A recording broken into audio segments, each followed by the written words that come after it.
Alright,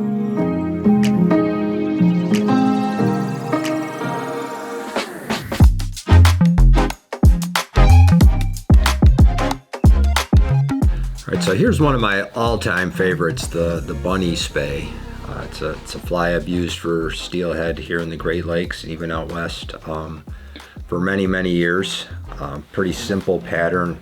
I'm going to tie it on a hook like it was originally tied. You know, most of the time now I'll tie this on a tube, and the main reason is to be able to extend that hook back a little further, but I like still tying it on a hook from time to time. It's a nice, gives it a nice look and kind of enhances the whole spey part of the bunny spey. So we're going to wrap the thread and start it back. If you do tie this on a tube, it would be pretty much the same thing. You're going to go right to the back of the tube. So I have a piece, and we're going to tie this white. White's always been a very good color, but you know, this can be tied in just every color combination. Purple, black, olive, they all work. So basically about halfway, this piece of bunny strip, about halfway, I'm going to tie that off. So I'm just going to make a little space in it with my scissors. Just wet that down a little bit to get it out of the way. Give me a nice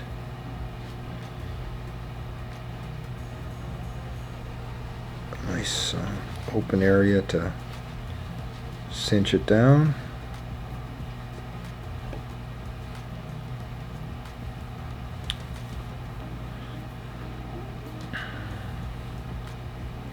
So with this fly, you're going to have this tail that's really going to move. The whole rabbit just really moves in the water so well. So again, the idea of a fly that when you're swinging is going to have a lot of movement on its own, where you don't have to add anything to it.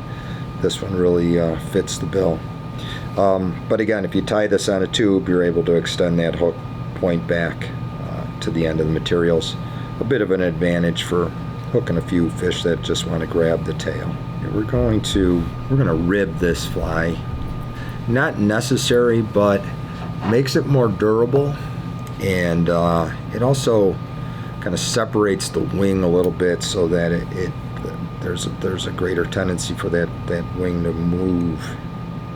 The portion that's tied onto the hook or the tube, it moves a lot better when it's kind of separated with the ribbing. So just some red copper wire. We're going to just dub the body using some fusion dubbing. I'm going to go purple. I always kind of like this combination of purple and white here in the Great Lakes. Kind of has that smelt look to it. So it's just always been a good combination to put a purple body. You can also use like a pearl or silver on the body. If you really want to do this quick, like some diamond braid, pearl diamond braids also works well for the body. Usually when I'm tying it on a tube, that's what I'll do, is use purple diamond braid or pearl diamond braid.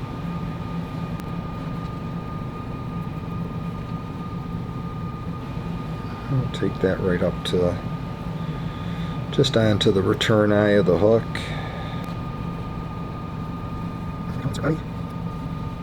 I'm going to tie down the bunny, and I want to leave some room in the front because I'm going to wrap a couple of wraps of schlappen and guinea at the front. What I do here is just angle that cut at the front, kind of almost create like an arrowhead. Make that just a touch shorter, but kind of create an arrowhead there, and then you create less bulk when I tie that down. Right there. So it gives me room here to wrap some schlappen and some guinea.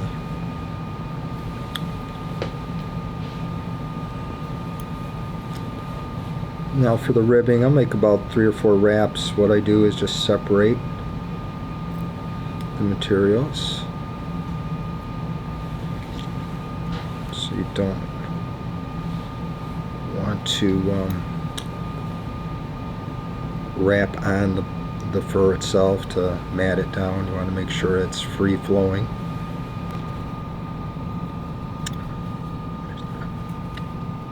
Like I said, the ribbing just really makes this fly more durable. But more importantly, when you separate the rabbit like that, it moves a lot better in the water. And kind of gives it a cool look too. Attaches it better right to the hook or the tube. Okay, we'll tie that off.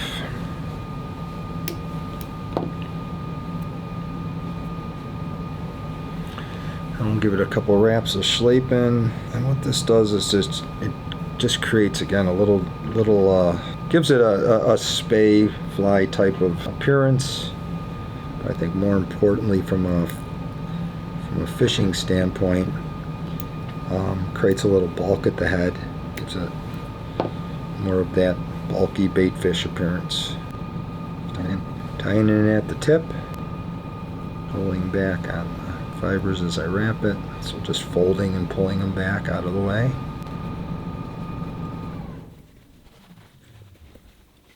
This is one of the very first flies I caught steelhead on the swing in the Great Lakes. And then we'll just finish it off with a couple turns of guinea feather, just a couple turns. Again, tie it in at the tip.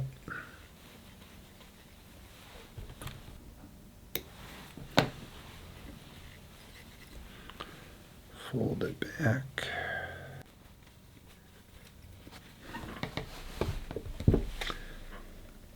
Snip that off. And then finish it up with a nice neat head. I like using red thread when in combination with the white. I don't know, maybe feel like that just kind of gives it a little bit of a look of gills in the front, or blood. But it's a nice color to finish off the fly either way. And that's it, the bunny Spey. Definitely should be in every steelheader's box. Again, a fly that kind of transcends steelhead, and it really is a good pattern for smallmouth. You can size it down for trout. Even would be a good salmon fly. So there it is, bunny Spey.